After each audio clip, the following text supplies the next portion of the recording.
Bună, dragilor, și bine ați venit la o nouă citire. Dacă titlul te-a atras, înseamnă că ai aici cu siguranță un mesaj pentru tine. Îți mulțumesc pentru că mă urmărești, îți mulțumesc pentru că mi ești alături. Dacă vrei și tu astfel de citire, te invit oricând cu drag doar pe aplicația de tarot și astrologie Cristina Zurba, disponibilă atât pe iPhone cât și pe Android. Hai să vedem așadar mesaje pentru tine, pentru casă, în curând, în viitor, ce nu știi pe neașteptate și ce o să te mire. Hai să vedem așadar mesaje, ce trebuie să știi.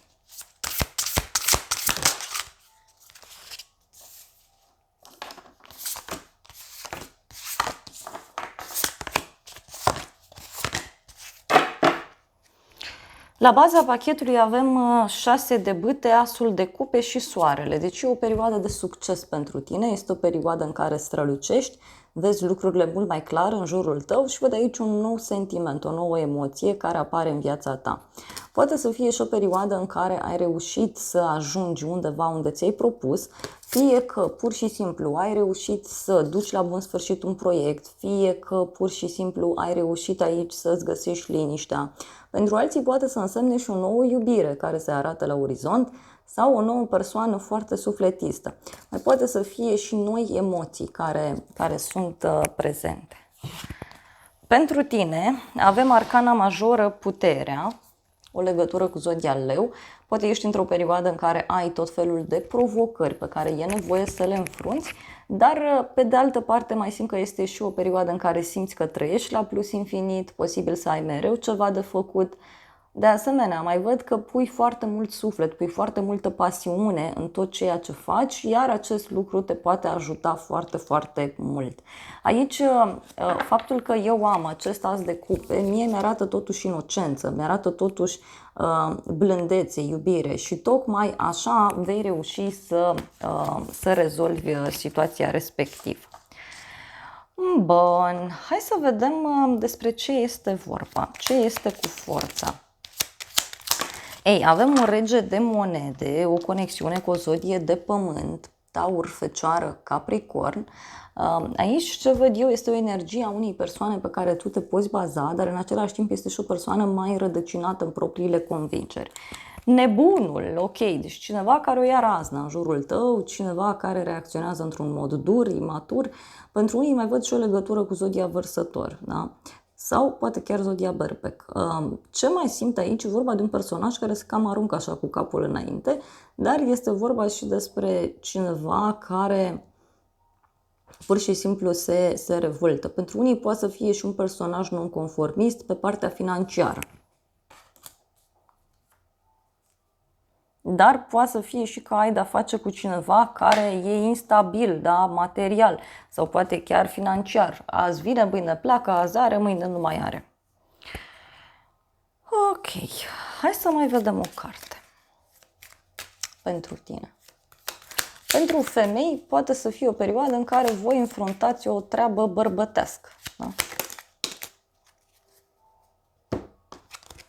Avem diavolul și pajul de spade, o conexiune cu zodia Capricorn din nou. Deci, un personaj aici foarte manipulator, aș spune eu.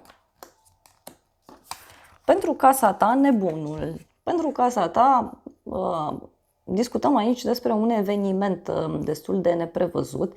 Poate să fie și o perioadă în care dai dovadă de curaj. Este o perioadă în care tu îți cauți un nou drum, îți cauți o nouă etapă.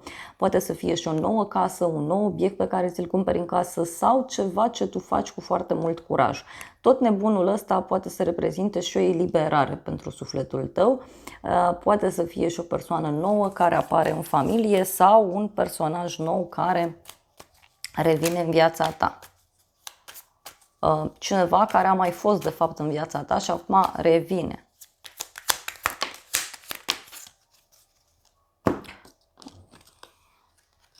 Șase de bâte, faetonul, regele de spade. O legătură aici, uite, cu o zodie de aer, Gemeni, Balanță, Vărsător, dar și o legătură cu zodia Rac. Putem să discutăm și despre o perioadă în care tu aici, pentru casa ta, ai legătură cu un bărbat care e victorios din fire. E un bărbat care are niște planuri foarte bine puse la punct, planuri care țin de un drum, planuri care țin de ideea de mutare, planuri care țin de ideea de avansare. Și omul ăsta cumva îți poate face această surpriză. Posibil ca această persoană să intre în viața ta. Mai vreau o carte.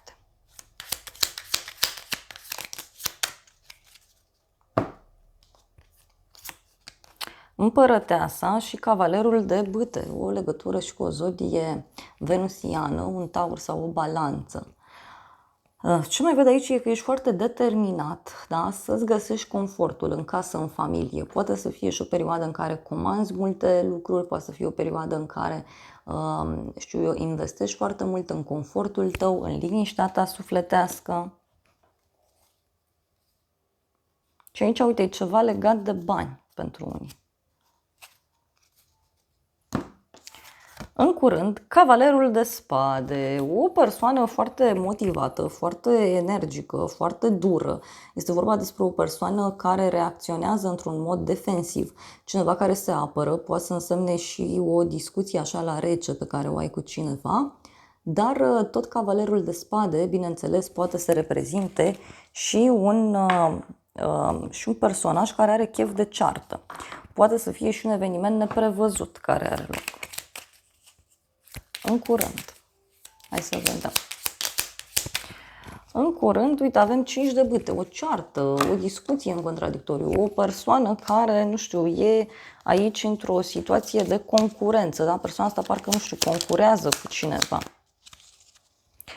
Avem turnul 2 de bâte, poate să fie o ceartă într-un cuplu.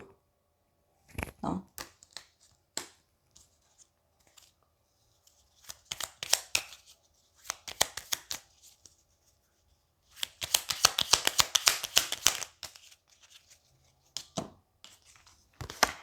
Pajul de cupe, regele de cupe, o legătură cu o zodie de apă, rac, scorpion sau pești. Deci e vorba de un personaj aici foarte sensibil sau poate să fie vorba despre cineva care are o problemă de sănătate. Asta mai poate să fie. Avem moartea, marele preot. Da, e un personaj aici foarte hotărât cumva să-și facă dreptate. În viitor avem luna, o conexiune aici cu zodia pești. În viitor văd aici o persoană foarte ascunsă, foarte misterioasă. Este vorba despre o persoană foarte intuitivă, în egală măsură.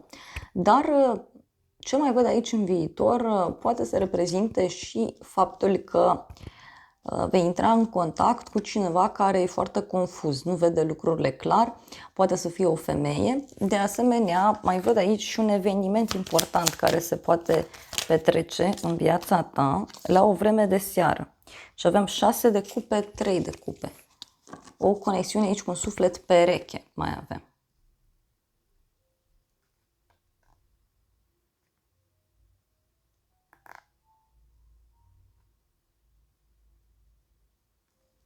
Poate să fie vorba și despre o mică petrecere, o mică bucurie.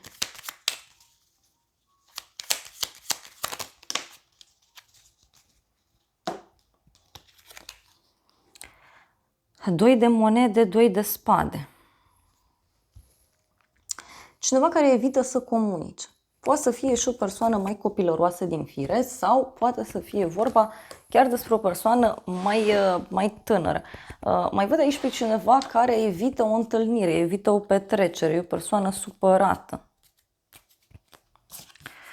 Ce nu știi tu? 9 de cupe. Ce nu știi tu? Uite, o persoană aici care e foarte împlinită din punct de vedere emoțional, mai poate să reprezinte și o persoană care are foarte mari emoții în ceea ce te privește sau poate să reprezinte și o bucurie foarte mare pe care cineva o simte aici și tu încă nu știi. Cineva care simte că un vis a devenit realitate. Asul de monede, temperanță, o conexiune cu zodia Săgetător. Ce nu știi tu aici e cineva care simte că și-a găsit stabilitatea, cineva care simte că și-a găsit echilibrul, cineva care simte că și-a găsit drumul.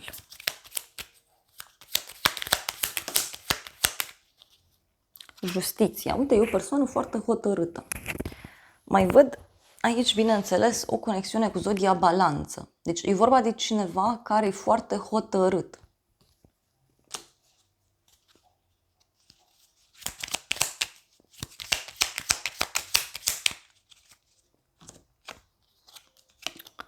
Șase de monede, spânzuratul, o legătură cu zodia Pești. Și e cineva care e hotărât, fie să sacrifice bani, fie e cineva care e hotărât să-ți facă un cadou, să-ți ofere ceva. Dar, uite, e cineva care în sfârșit reușește să-și găsească liniștea. Și e cineva care se simte pur și simplu invincibil atunci când se gândește la tine. Doi de bâte, regina de monede. O legătură din nou mi-apare cu această zodie de pământ, Taur, Fecioară, Capricorn. Pentru unii aici poate să reprezinte și cineva care face niște sacrificii în legătură cu o călătorie, dar pentru unii, pentru alții poate să însemne și că această femeie este foarte încântată, e foarte entuziasmată în legătură cu această plecare. Hai să vedem încă o carte.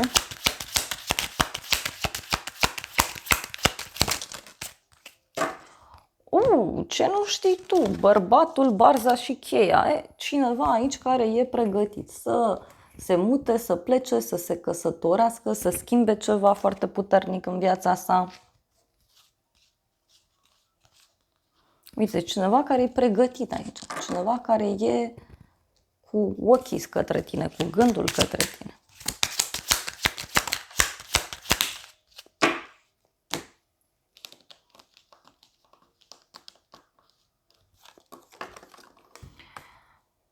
Avem bufnițele și aceste poduri. Deci cineva care își dorește cumva să treacă alături de tine prin această situație complicată. Da? Dar uite, e și cineva care în același timp e puțin viclean sau vicleană, poate cineva căruia pe de o parte este teamă să riște. Pe neașteptate, 5 de bâte. Pe neașteptate, uite, această ceartă, acest conflict, această discuție în contradictoriu. Pe neașteptate, văd aici o persoană foarte ageră, este o persoană energică, este o persoană mai geloasă, mai invidioasă, dar în egală măsură este vorba despre o persoană mai dornică de ceartă sau pentru unii poate să fie vorba despre o competiție. Ei, avem un 9 de bâte, regele de bâte, o legătură cu zodie de foc, berbec, leu, săgetător. Se explică, regele de bâte e gelos de felul lui, că el nu e foarte fidel. Cam așa și aici. Poate să fie și o persoană care este teamă să nu te piardă, sau un personaj care se simte obosit. Avem 8 de cupe și soarele și totuși aici, pe neașteptate, posibil ca omul acesta să dea la spate ceva, poate o așteptare în care a fost, și să se îndrepte către ceva mai benefic, să se îndrepte către ceva mai strălucitor.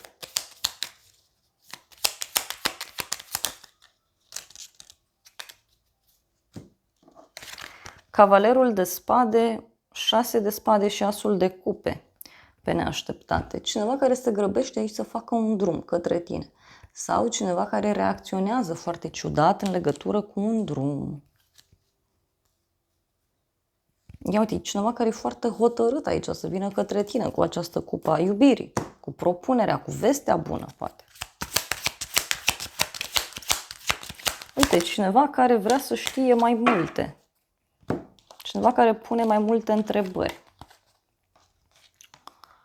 Și e cineva care riscă foarte mult, cineva care își riscă situația, cineva care își încearcă norocul. Ce o să te mire? 4 de spade. Ce o să te mire pe tine e un moment de relaxare, de liniște, de pace. Ce o să te mire pe tine are legătură cu un moment în care simți că te odihnești, simți că te relaxezi, simți că lucrurile curg foarte ușor în viața ta.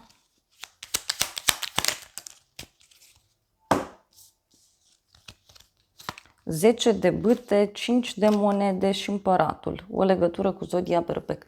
Ce o să te mire pe tine poate avea legătură cu o problemă de sănătate a unui bărbat important din viața ta, dar ce o să te mire pe tine poate avea legătură cu un bărbat care alege să se odihnească, să se relaxeze, să se liniștească.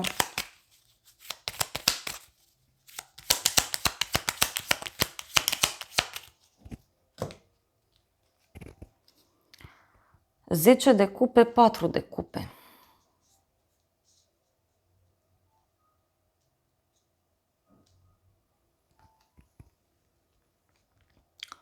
Cineva care refuză. Poate într-un grup, într-o adunare de oameni, acest bărbat refuză ceva.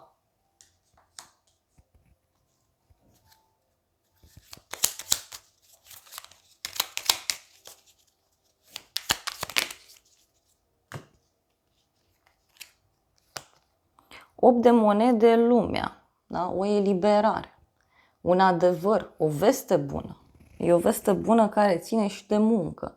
E o veste bună care, uite, poate să țină și de o călătorie. Da? Poate e cineva care zice, gata, plec, mă duc undeva la distanță. Sau poate să fie și cineva care finalizează un proiect, finalizează ceva important, doar că apoi eu văd mai multă oboseală.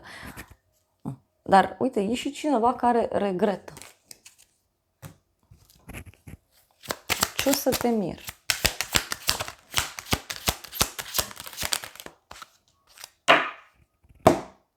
Ursul, florile și secera. Ce o să te mire?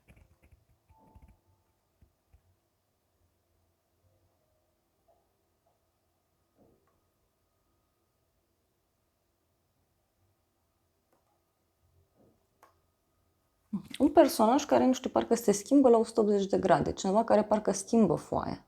E cineva căruia parcă îi se taie așa de la nas un beneficiu pe care l-a avut sau pe care l-are.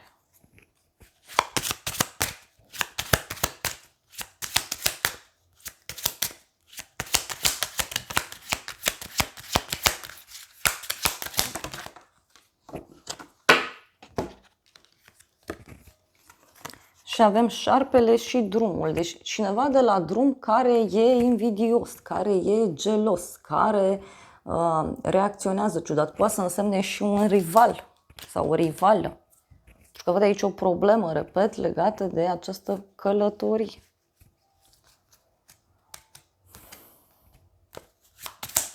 Mai vreau o carte.